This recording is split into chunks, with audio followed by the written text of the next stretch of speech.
From ABC News, this is World News Sunday. Now from our Washington headquarters, here's Sam Donaldson. Good evening. The British Mine Workers Union threw in the towel today on the longest-running labor dispute in the country's history. Union leaders voted narrowly to end a strike that began just short of a year ago and send the coal miners back to work on Tuesday. For Union President Arthur Scargill, a Marxist, it was a bitter defeat. And for Conservative Prime Minister Margaret Thatcher, a major political victory. The story from Bill Rediker in London. It was an angry crowd of striking miners that demonstrated against their union's vote of 98 to 91 to end the year-long strike, with many chanting they'd refuse to return to work Tuesday. It was a disappointed mine worker president Arthur Scargill who was defeated by the union's delegates who ignored his recommendation to continue the strike. It has been the considered view of conference by a very narrow vote that we should return on Tuesday and continue the fight. Although the longest major industrial strike in British history is now coming to an end, the union will press for amnesty for 700 miners fired during the strike for criminal offenses. The union also plans to continue its battle over the fundamental issue of the strike, the government's desire to close unprofitable coal mines. The miners maintain the closure of pits would result in thousands of lost jobs and the destruction of many mining communities. However, they never received strong public support because most people here suspected the strike was politically motivated. We've come too far. We've suffered too much for there to be any compromise. Motivated by Scargill, a militant Marxist who depicted the strike as part of a class struggle. The level of violence on the picket line didn't help the miners either. While police were forceful, 70% of the British public blamed the miners for instigating many of the clashes. 2 people died during the strike, and more than 1,700 were injured in battles like this one. In all, this country paid more than $3 billion to police the strike and finance subsidies for power stations to burn more oil. But the biggest losers were the miners and their families. Out of work, out of money, sometimes out of food and shelter for an entire year. Our children are wearing second-hand clothes. And do you think we're going to forget that? There's no way we're going to forget that. For the Conservative government of Prime Minister Margaret Thatcher, the collapse of the strike was a huge domestic triumph. But Thatcher's hardline handling of the strike may deepen public opinion that she is dividing the country. You can never give in to a strike which makes impossible demands, that says no matter how much the pits may lose, the taxpayers got to cough up. You can't give in to that. The resumption of mining is expected to add 1% to Britain's sagging economic growth. But by returning to work, both the union and the coal board have yet to reach an agreement on the cause of the strike, the closing of uneconomic mines, and the fate of 20,000 miners who are expected to lose their jobs. Bill Rediker, ABC News, London. A delegation of Soviet officials, led by a member of the ruling Politburo, arrived in Washington today to sightsee, but to do some business on the propaganda front as well. The delegation leader meets with President Reagan on Thursday. But as Dennis Trout reports, today on arrival, he pitched his message to the public. The Soviets are here essentially to talk to congressmen, repaying a visit taken by some of them to the Soviet Union in 1983, where they met Soviet leader Yuri Andropov, just as this group will meet President Reagan Thursday. As they arrived at Andrews Air Force Base, their delegation leader seemed most intent on delivering a message on arms control to the U.S. public and to the Reagan administration. Referring to the coming nuclear arms talks in Geneva, Politburo member Vladimir Sherbetsky might have been reading from a Ronald Reagan script, calling for a reduction in nuclear arms. A successful outcome of the talks would be a major contribution to solving the first priority and the most important problem of today, which is removing the threat of nuclear war. As Sherbetsky spoke, Secretary of State George Shultz's plane pulled up a few hundred yards away, Shultz just having returned from a Latin American trip. In an unusual display of warmth, Shultz waited to greet the Soviet delegates with handshakes and smiles, and not a hint of the tough rhetoric so often heard from Washington. Each side had scored a point in the peace offensive, which so often precedes new arms negotiations. Even the cordiality of this chance meeting shows that with the Geneva talks coming up, how high a value each side places on at least looking like peacemakers. Dennis Trout, ABC News, Andrews Air Force Base. Secretary of State Schultz was returning from Uruguay in a chilly meeting there with Nicaraguan President Daniel Ortega. On NBC, Schultz's deputy at state, Kenneth Dam, predicted Congress will eventually support the president's call to resume aid to the anti-Sandinista Contras, who are fighting Ortega's Marxist government. But Dam denied that the Contras are trying to topple that government. They are, he said, trying to have a dialogue with the Sandinistas. World News Sunday, brought to you by Brim Decaffeinated Coffee. Well, Mr. Editor, how do you rate it? On a scale of 1 to 10? A 20. Now, how about your next assignment? Oh, I'll pour the coffee. Just half cup. You? You love fresh brewed coffee. Yeah, but the caffeine. Harry, it's Brim Decaffeinated Coffee. So how do you rate it? If it tastes this rich, fill it to the rim. With Brim. Fill your cup to the rim with the rich taste of Brim. Also available in hearty dark roast. What's new from Stouffer's Lean Cuisine? Chicken cacciatore. Fish jardiniere with souffled potatoes. Chicken à l'orange with almond rice. Stuffed cabbage and tomato sauce. Linguine with clam sauce. Now I can pick from 18 delicious Lean Cuisine entrees, and each one is less than 300 calories. Stouffer's Lean Cuisine. It's not just the calories that count, it's the taste. The Israeli cabinet gave the green light today to the Army's continued withdrawal from Lebanon, approving the next phase of the withdrawal plan, a delicate operation of disengagement from a confrontation line with Syrian troops in the Bekaa Valley, an operation that is to begin immediately. Bob Zelnick has the details. In Israel's three-stage Lebanon withdrawal is expected to be completed in 6 to 12 weeks. This pullback will occur mainly in and around the Syrian-held Bekaa Valley.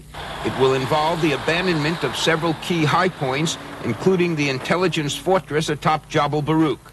Unlike Stage 1, which centered about the populous Sidon area, this withdrawal will leave such Shiite centers as Tyre and Nabatea in Israeli hands. The slow withdrawal pace and mounting Israeli casualties have caused many Israelis to demand a faster return to their side of the border. Instead, Israel will continue its self-proclaimed iron fist tactics against Shiites suspected of hit-and-run attacks. For example, last week in Jibshit, Israeli troops conducted a house-to-house search, rounding up many villagers, interrogating suspected troublemakers, finding an arms cache in this house, then blowing it up. The closer these actions are to our northern border, the more emphatic, the more resolute we shall become. Ironically, the one big city to be affected in Stage 2 is Jazin, a Christian stronghold, population 50,000. Many fear for their futures once the Israelis go. By invading and occupying South Lebanon, Israel drastically changed the balance of power among local factions, just as America did in Vietnam. And by pulling out, Israel is leaving its friends to the mercy of their enemies, again, like Vietnam. Bob Zelnick, ABC News, Jazin, South Lebanon. As the Israelis withdraw from Lebanon, some influential Arab leaders are urging the United States to return to the Middle East bargaining table as an active mediator, particularly in light of the recent Jordanian-Palestinian agreement on a negotiating posture. Egypt's President Mubarak is among them. But the United States is reluctant to get directly involved. The latest on all this from John Donvan in Cairo. The accord for peace that Jordan's King Hussein reached with Yasser Arafat 20 days ago has shown signs ever since of meeting an early death. Now from Cairo comes a call for help to Washington to keep the Jordan PLO accord alive. We thought a good follow-up would be to ask the U.S. to invite a delegation combined of a combined delegation of the Jordanians and the Palestinians to go to Washington or to come here to Cairo and sit down with them and ask, because the U.S. is definitely an important player. It is a full partner. It is an honest broker. It was Egypt's President Mubarak who first suggested last week that an American-Palestinian conference be held in Washington. As Egypt views it, if the U.S. can see eye to eye with at least some Palestinians, then chances improve for a dialogue between Israel and the Palestinians. But the U.S. has already turned the idea down. But it's not clear yet that the parties are willing to engage in direct negotiations. But on ABC's This Week with David Brinkley, the idea heard some endorsement. There is a moment of opportunity in the present situation, and there are new elements in the situation.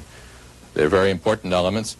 When the United States chooses to involve itself subtly, quietly, or openly, more things happen, more useful things happen than when they do not. And what's clear is that the document signed by Hussein and Arafat last month is in danger of becoming meaningless.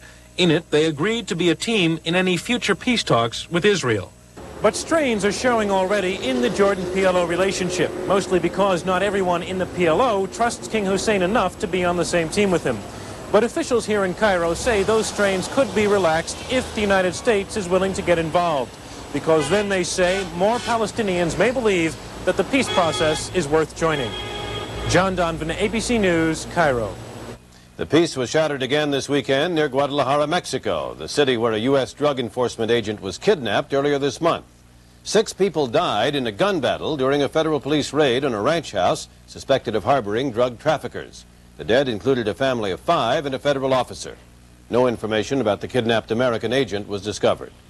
Meanwhile, 9 remote crossing points on the U.S.-Mexican border have been closed after a tip that Mexican drug dealers plan to carry out more kidnappings and killings of U.S. border officials.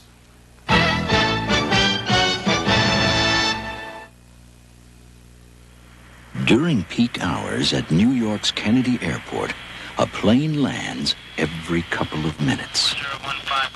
What keeps these landings regular as clockwork is some ground-to-air communication equipment built by the people of ITT. ITT radio equipment is used by airports around the world. Somewhere, somebody is being brought home with it at this very minute. Tell the truth. Is there a really great tasting decaffeinated coffee? Oh, yes. Taster's Choice Decaffeinated. It's made with the same superior Arabica beans found in gourmet coffee stores. Carefully roasted and using only natural decaffeinators for the purest coffee taste. Only Taster's Choice uses this gourmet blend, Arabica Supreme. Ah. The more you know about coffee, the more you'll know why the choice for taste is Taster's Choice. Good morning. Aetna Life and Casualty knows that all employees are not all alike. That's why we pioneered flexible benefit plans for our clients. So instead of carbon copy life insurance, he can double his coverage at the group rate. Instead of Me Too Medical, she can raise her deductible and put the difference in dental. Instead of duplicating the husband's coverage, she can shift premiums into tax-deferred savings. Aetna, helping business respond to the changing face of America. Aetna, we're glad we met you. Your days go by fast. Your work never seems to end. That's why we stand behind Whirlpool Appliances with Cool Line telephone service to help with questions, our do-it-yourself repair manuals, and our national network of franchise tech care service outlets. Whirlpool Quality Appliances. We're making your world a little easier. Whirlpool makes it easier for you. The news is good today for artificial heart patient Murray Hayden, who underwent new surgery yesterday to control internal bleeding in his chest cavity. Jerry King has the doctor's latest assessment from Louisville. Murray Hayden's doctors say they are generally satisfied with yesterday's 90-minute operation. The retired auto worker's condition is still being described as critical but stable. His vital signs are all within the normal range, and his lungs and kidneys are functioning well.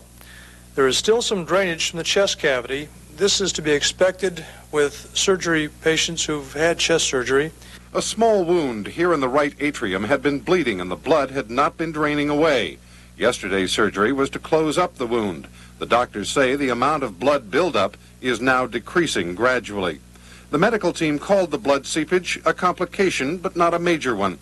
And today, through a spokesman, Dr. DeVries said it could actually speed up Hayden's recovery. He expects that the operation will set him back 3 to 4 days in terms of the overall recovery plan, but long term it probably will go faster now that they've got that bleeding problem generally corrected. Hayden is back on a respirator as he was 10 days ago. The doctors hope to wean him off that within 2 or 3 days and then get him sitting up, perhaps standing. And if possible, they hope to move him out of the coronary care unit next week. So the day after his second major operation within 2 weeks, the optimism for Murray Hayden and the artificial heart program continues.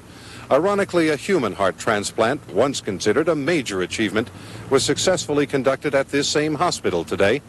It was considered an almost routine event. Jerry King, ABC News, Louisville. The hot glare of publicity has descended today on top White House aide Michael Deaver, but it may be unwanted. Newsweek magazine reports that while Deaver and a party of administration officials were in Europe last week to prepare the way for President Reagan's May visit, the party bought 9 BMW automobiles in Munich, arranging through U.S. Embassy auspices to use their diplomatic passports to obtain discounts of about 25%.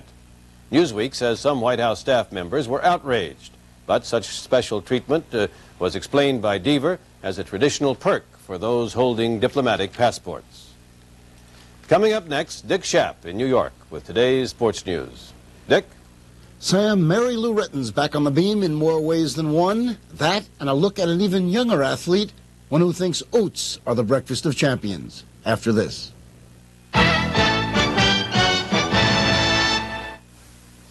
Your sink's clogged. My new house talking already? So what's clogging the sink, Smarty? Grease, food, hair? Doesn't matter. Get the all-purpose drain opener, Crystal Drano. Well, how about liquid plumber? No, it may not work on grease. Drano works on grease and food and hair. Crystal Drano's great. There's liquid Drano, too. Liquid plumber can't beat it. There's one name to know, Drano. That's my line. There's one name to know, Drano. I can't find it. I'll be home at 10. 9. Come away to a new High Point and relax. High Point coffee helps smooth out the rough edges, smooth in relaxation, gently washing away not only caffeine, but also bitterness that can interrupt your coffee pleasure. Relaxing moments don't last forever. Mom, I missed the bus. New High Point smooths out rough edges, smooths in relaxation. AT&T is in trucks, travel, software, temps. How? With AT&T Opportunity Calling for Business. It can help small business enjoy big savings on dozens of name brand products just by using AT&T long distance service. Our new catalog is coming to your office. Look for it. AT&T Communications. We can help your business in ways you never thought of. It's the one that took the stick out of gum, and puts the fresh in your breath. Yeah, Freedom's the one that took the stick out of gum, and puts the fresh in your breath. Yeah, Freedom's the one. Freedent gum not only won't stick to your dental work, it helps clean in between to freshen your breath while you chew. Freedom's the one that took the stick out of gum, and puts the fresh in your breath. Freedom's the one. Freshen your breath with non-stick Freedent. Confusion reigns in a town divided by a state line. Monday on ABC's World News Tonight. Georgetown University played its final home game with Patrick Ewing, and Indiana University played its first game in 15 years without Bobby Knight, and the results were not surprising. Georgetown, the country's #1 team, concluded its regular season with a decisive victory over Syracuse as Ewing scored 15 points. And Indiana lost to Iowa just as decisively as Knight sat out his one-game suspension for chair throwing. While Knight rested unhappily, another U.S. Olympic hero, Mary Lou Retton, returned to individual gymnastic competition and became the first woman to win the American Cup All-Around Championship 3 times in a row. Another young athletic star returned to competition this weekend, one even younger than Mary Lou, and this one thinks the breakfast of champions is oats. His name is Chiefs Crown, and yesterday at Gulfstream Park in Florida, he took his first serious steps as a 3-year-old down a precarious path, the road to Louisville, to run in the Kentucky Derby on the first Saturday in May. Chiefs Crown has been one of the early Derby favorites because in 1984, climaxed by this victory in the Breeders' Cup, he was the 2-year-old of the year, a handsome credential and a frightening one. The 4 previous 2-year-olds of the year, including most recently Devil's Bag, never made it to the Derby, victims of illnesses and injuries that shattered promising careers. Nobody realizes that a 1,000-pound or 1,100-pound, how many things can go wrong? You have sickness, injuries, there's so many different things. They're extremely fragile. Roger Lauren is the gifted trainer whose job is to bring Chiefs Crown to the Kentucky Derby fit and fast. Actually, it's pretty much fate. You have to depend upon, you have to have good luck to make it. A couple of months ago, Chiefs Crown developed a cough, then a fever. At the same time, a stablemate, a filly, was also struck by a virus. For no good reason, the filly died. Chiefs Crown quickly recovered, but when his 3-year-old racing debut was delayed until yesterday, rumors about his health circulated. He gets monitored all the 24 hours a day, practically. The team that monitors Chiefs Crown includes assistant trainer Steve Jordan, a former accountant, and groom Eddie Sweat, both of whom worked at Meadow Stable with Secretariat when the big horse won the Derby and the Triple Crown 12 years ago. But neither Chiefs Crown's chief owner, Andrew Rosen, who syndicated half the horse for $10 million last fall, nor his jockey, Don Macbeth, has ever had a Derby winner. Nor has Lauren, who, ironically, gave up his job as head trainer at Meadow Stable the year before Secretariat started racing. He recommended as his successor his father, Lucien Lauren, who trained Secretariat to the Triple Crown triumphs that have so far eluded Roger. If ever I had a chance, this is it. Chiefs Crown is royally bred, the grandson of Chris Everett, who won the Triple Crown for fillies, and of Secretariat. And the way he runs like his old granddaddy, you know, a little bit. This horse is more of a professional racehorse. He wins only by as far as he has to win by. No one seriously suggests that Chiefs Crown is another Secretariat, perhaps the greatest racehorse ever. But he surely is special. God forbid if nothing goes wrong, you know, but as of right now, at this stage in his career, he's all the potential to be just as good as a lot of the good ones. No one knew how well Chiefs Crown would run yesterday after a 4-month layoff. And around his barn, the tension began building early in the day, when Eddie Sweat washed him down after a dawn gallop, then reached its peak as his race, the Swale Stakes, approached. A master of tension, the mystery writer Dick Francis watched the colt get set. Then, in the race named after the Kentucky Derby champion, who died stunningly and mysteriously last summer, Chiefs Crown dispelled the rumors, silenced the doubters, and ran a strong winning race that may have increased his value to, say, $30 million or more. He posed for pictures in the winner's circle, then paraded back to his barn, passing at one point several of his major 3-year-old rivals who were about to race in the Florida Derby. Proud Truth won that race, but his time was slow, his performance not quite so impressive as Chiefs Crown's. The Chief came out of his race healthy. I look at his head, and he's got an aggressive attitude, so if he has that, then I know pretty much everything is safe and sound. The Chief was safe and sound last night, but his team won't stop worrying about him. Ed Sweat, his groom, worries. Cigar Galveston worries. The Hot Walker. Everyone under the shed worries a little bit because he gets to be your family. He's such a good racing machine. You just don't want anything to diminish. You can't afford to lose 3% or 5% of his ability. Right now, Chiefs Crown seems to be 100%, fit and fast enough to inspire dreams of a Triple Crown. Just one more. That's it. Just one more. Then I'll pack it in and give somebody else a chance. Chiefs Crown will probably run only twice more, once in the Flamingo Stakes in Florida and once in Kentucky. And then if all goes well, he'll break the 2-year-old of the year jinx and start fresh and fit in the Derby.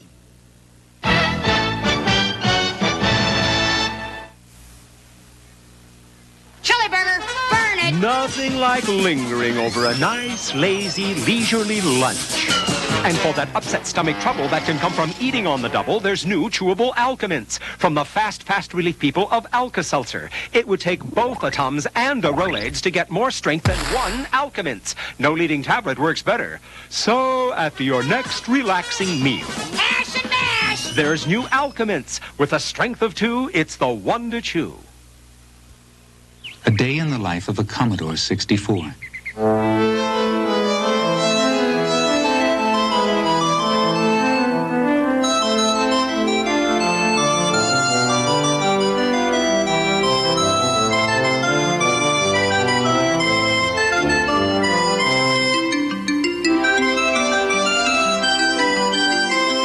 The Commodore 64. Once you get it, you'll wonder how you got along without it. Monday, civil rights, 20 years after the March on Selma on Good Morning America. 20 years ago this Sunday, a group of marchers set out from Selma, Alabama for Montgomery to dramatize their fight for equal voting rights.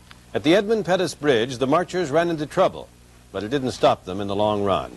For as James Wooten recalls, the confrontation there on that bloody Sunday reverberated throughout the country and helped speed the fulfillment of the marchers' cause. You can turn your back on me, but you cannot turn your back upon the idea of justice. The issue was basic, the right to vote. When blacks tried to register, the whites refused, and more.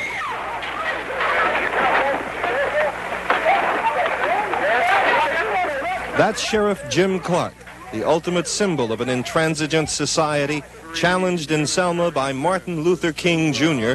and hundreds of black people who decided to move their protest to the state capitol 50 miles away. But scores of state troopers were waiting for them on the bridge at the edge of town. John Lewis was at the front of the column. They came toward us, beating us, using tear gas, trampling us with horses, beating us with bullwhips. I was hit in the head and left lying in the streets unconscious.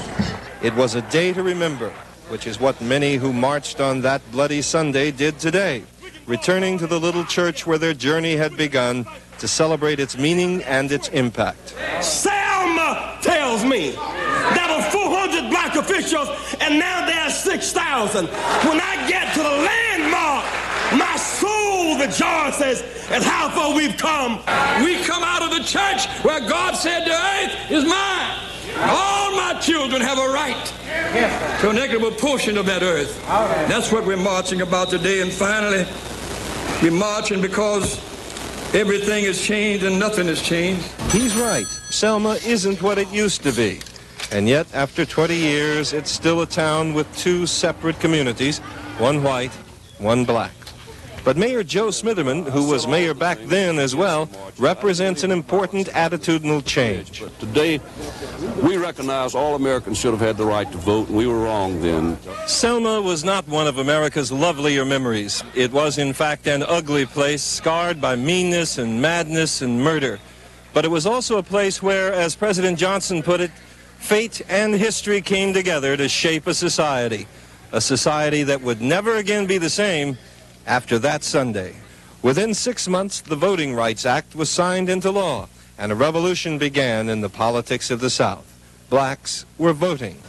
And so they marched across the bridge again today, but this time the troopers were helping things along. And this time there was no meanness and no madness and no murder in Selma on this Sunday, only the remembrance of a courage that helped to change the country.